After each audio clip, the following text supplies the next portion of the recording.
yes, I'm in designer. If I see her, then I got her, bro. Yes, I am a dog with these diamonds on my collar. And that's why I got your girl head banging, so they calling me Nirvana.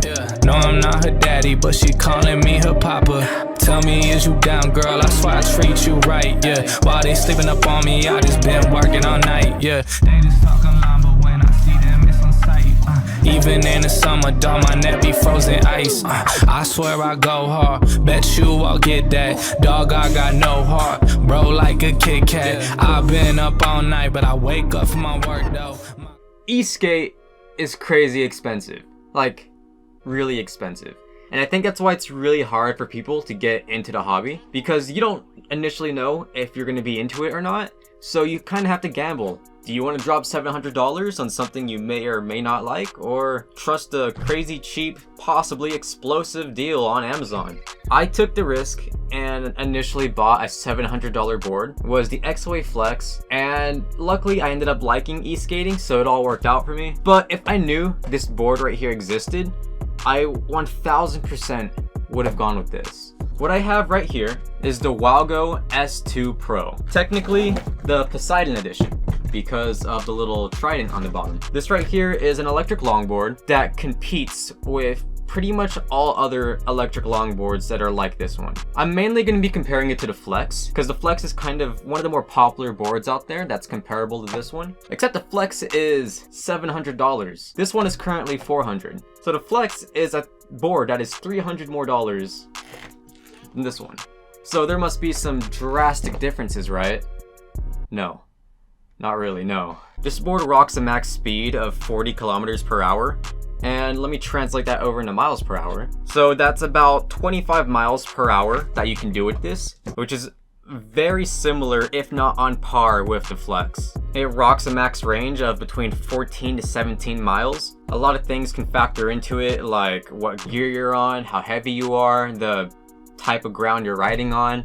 It's run on the Hobby Wing system, and just like most other boards, it has different speed modes you can go in between. So I have the remote right here, and I can just press a button, hold the power button, and the board will actually turn on. So the board's on right now, the little screen thing is on, and the reason I'm pointing that out is because I watched a few reviews of this before I tried it out myself, and I believe the people that reviewed it had like prototype versions of the board, and in those prototype versions you had to turn on the board and the remote separately, like every time it seemed, at least according to what people were saying.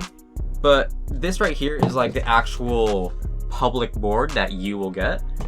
And this board, you can turn it on and off just via the remote. It sounds like a really small feature, but trust me, it gets really annoying having to pick up your board to turn it on and off every time. It's really, really convenient to just be able to do it from the remote. And the remote is just like most other remotes. You can see your max speed, you can change your gear, you can double tap to put the board into reverse, double tap to put it back into forward. Let me see, should I? Oh, fuck.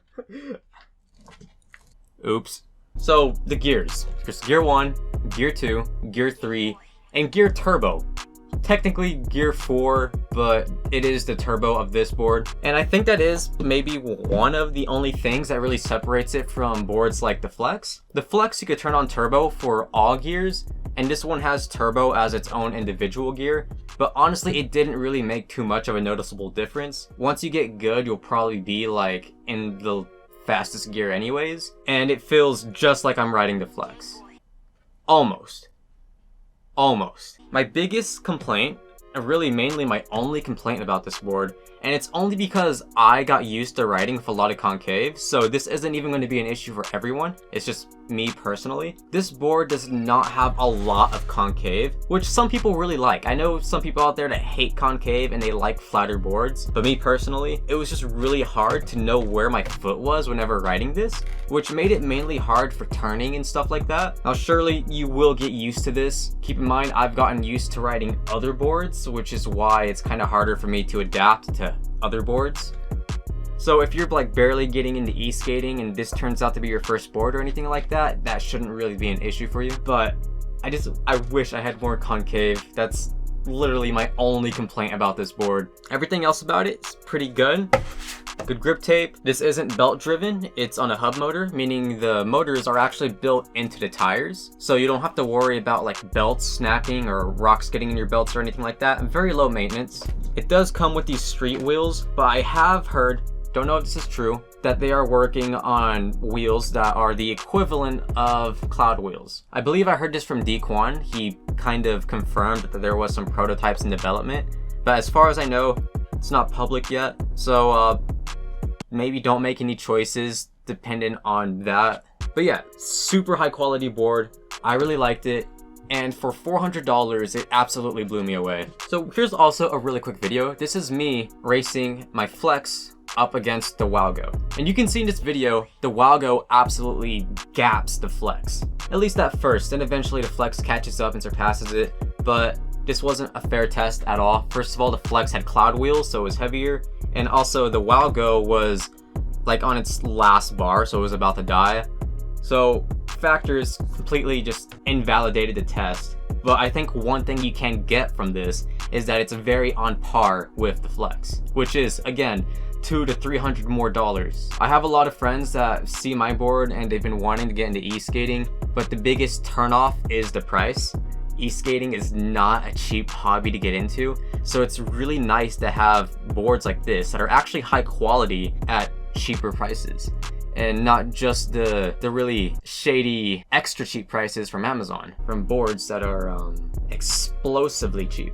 Not to say any have exploded, I just remember there was a whole thing with hoverboards where the cheap ones started exploding, so I'm not really too quick to trust cheaper things like that. I don't want a board to blow up from under me. Anyways, I will have a link to this board down in the description if you'd like to check it out yourself. This video was actually technically sponsored. Wowgo did send me out this board, but that had zero influence over my overall opinion on it. Like I said, it's very, very on par with the Flex, and for the price that it is, that just makes it like 1,000 times better to me. So thank you, Wowgo, for giving the little guy a chance, and thank you for watching. Let me know what you think of the board, and as always, it's been your boy Jack, and I'll catch y'all later. Peace out.